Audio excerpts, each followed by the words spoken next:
മൃഗണ്ഡ മഹർഷി കൊടുംതപം ചെയ്തു നേടിയ സത്പുത്രനാണ് മാർക്കണ്ഡേയൻ. മൂഢനാം മകനെങ്കിൽ 100ഓളം വയസ്സ് ജീവൻ, സർവജ്ഞനാം മകനെങ്കിൽ 16 സംവത്സരം മാത്രം. ഇതിലേത് മകൻ വേണമെന്ന് കൽപ്പിക്കവേ സർവജ്ഞനാം മകൻ മതിയെന്ന് മൊഴിഞ്ഞതിനാൽ അപ്രകാരമെന്ന് അനുഗ്രഹിച്ചു നീലകണ്ഠൻ.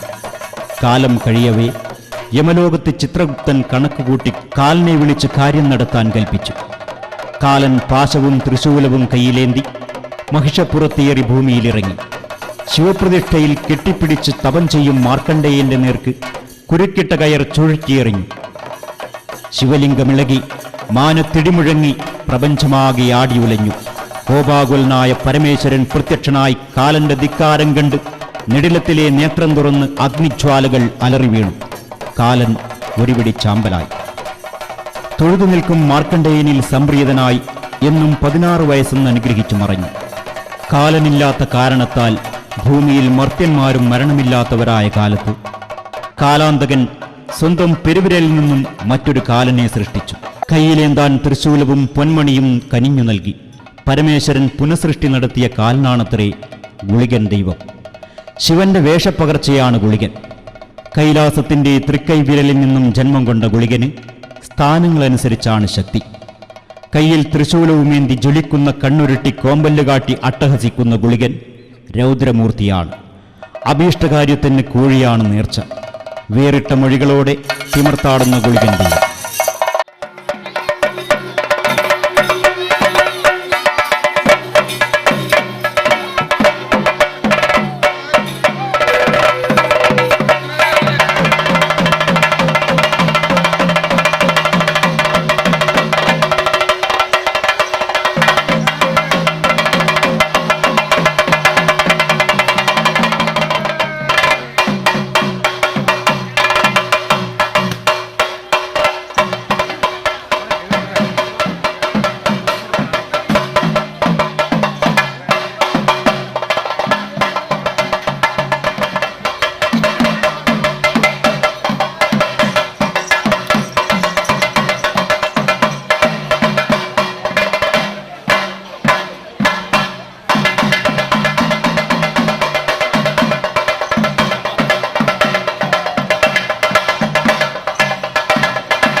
ഗ്രാമീണ സൗന്ദര്യത്തിന്റെ നിറവസന്തം കനകച്ചിലങ്കകിലുക്കിയാടുന്ന സുഹൃതപുണ്യത്തിന്റെ തിരുമുറ്റത്ത് വെള്ളോട്ട് ചിലമ്പിന്റെ കലമ്പലിൽ ചൊല്ലിയാടുന്ന മൊഴികളിൽ ആശ്വാസത്തിന്റെ നിറകതിരു നിറച്ചു തറവാടിന്റെ തിരുമുറ്റത്ത് ഐശ്വര്യദേവതകൾ തിരുനർത്തനമാടുന്ന കളിയാട്ടക്കാലം.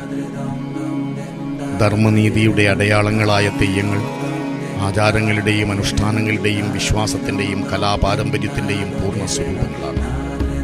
നാനാത്വത്തിൽ ഏകത്വം ദർശിക്കുന്ന ഭാരതീയ സംസ്കാരത്തിന്റെ നിറകുംഭങ്ങളാണ് തെയ്യങ്ങൾ. ഉത്തര കേരളത്തിലെ ജനതയുടെ സാമൂഹ്യ സമത്വത്തിന്റെയും കാർഷികാഭിവൃദ്ധിയുടെയും ഉത്തമ സ്രോതസ്സായവ പരിഗണിക്കപ്പെടുന്നു. ഉള്ളുനൊന്ന് വിളിക്കുന്നവരുടെ വെളിപ്പുറത്തെത്തി ശത്രുസംഹാരം നടത്തി രോഗശാന്തിയേകി സന്താന സൗഭാഗ്യത്തെ പ്രദാനം ചെയ്ത് ശൈവ വൈഷ്ണവ ശക്തി ചൈതന്യ പ്രതിരൂപങ്ങളായി തെയ്യങ്ങൾ വിരാജിക്കുന്നു.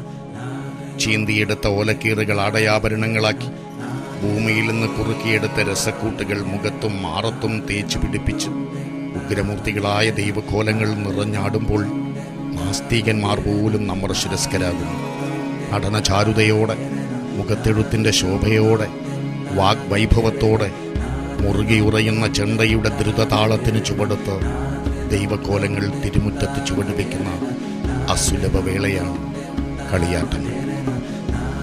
പാരമ്പര്യത്തിൻ്റെ മഹിമ നിറഞ്ഞു നിൽക്കുന്ന ചിരപുരാതനമായ ആലപ്പടമ്പ് കൈപ്രത്ത് തറവാട് ശ്രീ മടയിൽ ചാമുണ്ഡി ക്ഷേത്രത്തിലെ കളിയാട്ട മഹോത്സവ സന്നിധിയിലിതാ തെയ്യങ്ങൾ ഉറഞ്ഞാടി ഭക്തമനസ്സുകൾക്ക് ആത്മനിർവൃത്തി നൽകുന്നു.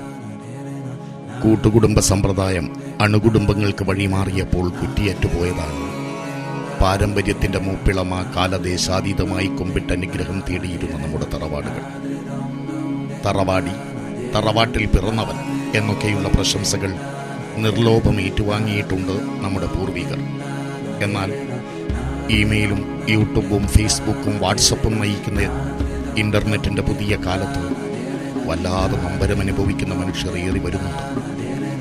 ബന്ധങ്ങളെല്ലാം പരിധിക്ക് പുറത്താവുകയും സൗഹൃദങ്ങൾ മിസ്ഡ് കോളുകളിൽ ഒതുങ്ങുകയും ചെയ്യുന്ന വേളയിൽ കൂട്ടായ്മ അന്യമാകുന്നു. ഇവിടെയാണ് തറവാടുകൾ നമുക്ക് പകർന്നു തരുന്ന സുഹൃത്തത്തിൻ്റെ പ്രസക്തി. ലോകത്തിൻ്റെ ഏത് മൂലയിലായാലും തൻ്റെ കുടുംബത്തെയും ബന്ധുക്കളെയും തറവാടിനെയും ധർമ്മദൈവങ്ങളെയും ഓർക്കാത്ത മലയാളികളുണ്ടാവില്ല, പ്രത്യേകിച്ചും നമ്മുടെ വടക്കൻ മണ്ണിൽ പിറന്നവർ. തറവാട്ടിലെ ധർമ്മദൈവങ്ങൾക്ക് പൂവും നീരും നൽകാതെ ഏത് ദൈവത്തിന് എന്ത് കൊടുത്തിട്ടും ഫലമില്ലെന്ന് പൂർവ്വസൂരികൾ സാക്ഷ്യപ്പെടുത്തിയിട്ടുണ്ട്. പരമപവിത്രമായ ആലപ്പടമ്പ് കൈപ്രത്ത് തറവാട് ശ്രീ മടയിൽ ചാമുണ്ഡി ക്ഷേത്രത്തിലെ കളിയാട്ട മഹോത്സവത്തിൻ്റെ വിജയത്തിനായി യത്നിച്ച എല്ലാ സുമനസ്സുകളെയും ഇവിടുത്തെ അനശ്വര ദേവചൈതന്യങ്ങൾ അനുഗ്രഹിക്കുമാറാകട്ടെ എന്ന് പ്രാർത്ഥിക്കുന്നു.